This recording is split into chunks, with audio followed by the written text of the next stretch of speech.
হোজাই জ্যেষ্ঠ নাগৰিক সংগীত শিল্পীৰ সাংস্কৃতিক সমাৰোহ। তিনিটা শাখাত 55 গৰাকী জ্যেষ্ঠ কণ্ঠশিল্পীয়ে গালে সুধাকণ্ঠৰ নিৰ্বাচিত গীত। ভাৰতৰত্ন ডক্টৰ ভূপেন হাজৰিকাৰ জন্ম শতবাৰ্ষিকী উপলক্ষে অসম চৰকাৰৰ সামাজিক ন্যায় আৰু সবলীকৰণ বিভাগৰ অধীনত জ্যেষ্ঠ নাগৰিক কল্যাণ পৰিষদৰ উদ্যোগত তথা অসমৰ জ্যেষ্ঠ নাগৰিক সন্মিলনৰ সহযোগত হোজাই জিলাৰ জ্যেষ্ঠ নাগৰিকসকলৰ মাজত আয়োজন কৰা সুধাকণ্ঠৰ নিৰ্বাচিত গীতৰ প্ৰতিযোগিতাৰ অংশস্বৰূপে হোজাই জিলা জ্যেষ্ঠ নাগৰিক সন্মিলনৰ সৌজন্যত যোৱা 30 নৱেম্বৰ পুৱা 10 বজাৰ পৰা জিলাখনৰ জ্যেষ্ঠ শিল্পীসকলৰ মাজত এলানি সংগীত প্ৰতিযোগিতা অনুষ্ঠিত হয়। স্থানীয় সাহিত্যৰথী বেজবৰুৱা ভৱনত আয়োজিত জিলা ভিত্তিক সংগীত প্ৰতিযোগিতাৰ প্ৰাৰম্ভতে প্ৰবীণ সংগীতজ্ঞ সুব্ৰত দাস আৰু সংগীত শিল্পী লংকা মহাবিদ্যালয়ৰ সহযোগী অধ্যাপক ডক্টৰ অনিল শইকীয়াই মহান শিল্পীগৰাকীৰ প্ৰতিকৃতিৰ বেদীত এগছি বন্তি প্ৰজ্বলন আৰু পুষ্পাঞ্জলি প্ৰদানেৰে শ্ৰদ্ধা নিবেদন কৰে। অনুষ্ঠানৰ উদ্যোগ ৰূপে উপস্থিত জিলা সমাজ কল্যাণ বিষয়া নীলেশ্বৰ ৰায়দেৱে বন্তি প্ৰজ্বলন কৰি দিয়া উদ্বোধনী ভাষণত জীৱনৰ বিয়লিৰ মুহূৰ্ততো জ্যেষ্ঠ নাগৰিকসকলে সংগীতৰ চৰ্চা কৰি অহা কাষত আনন্দ প্ৰকাশ কৰে।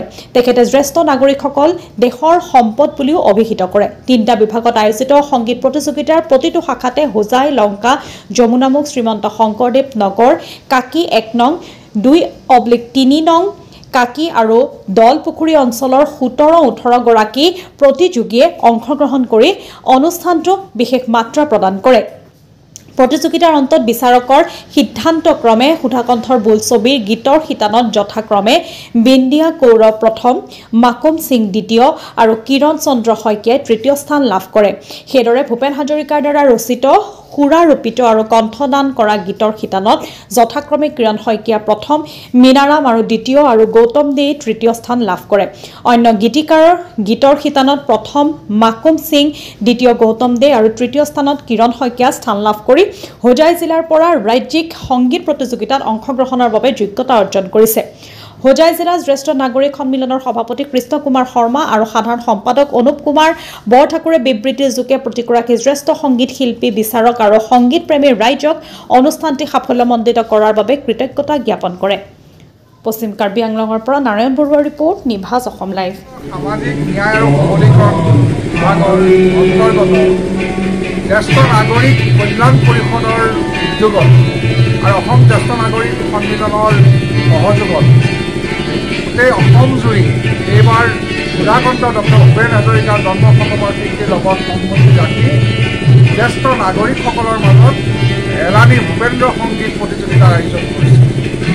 অসম চৰকাৰৰ সামাজিক ন্যায় আৰু সবলীকৰণ বিভাগৰ নিৰ্দেশক্ৰমে সমগ্ৰ ৰাজ্যৰ জিলাই জিলাই সুধাকণ্ঠ ভূপেন হাজৰিকাৰ নিৰ্বাচিত গীতৰ প্ৰতিযোগিতাবিলাক আয়োজন কৰা হৈছে।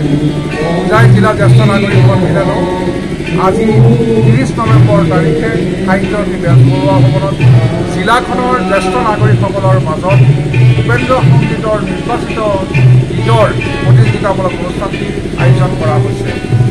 হোজাই জিলাৰ প্ৰায় 13খন আঞ্চলিকৰ পৰা অহা জ্যেষ্ঠ নাগৰিকসকলৰ 58 গৰাকী শিল্পীয়ে আজি এই প্ৰতিযোগিতাত অংশগ্ৰহণ কৰিছে। আমাৰ প্ৰতিযোগিতা চলি আছে, 3টা শাখাত এই প্ৰতিযোগিতা চলি আছে।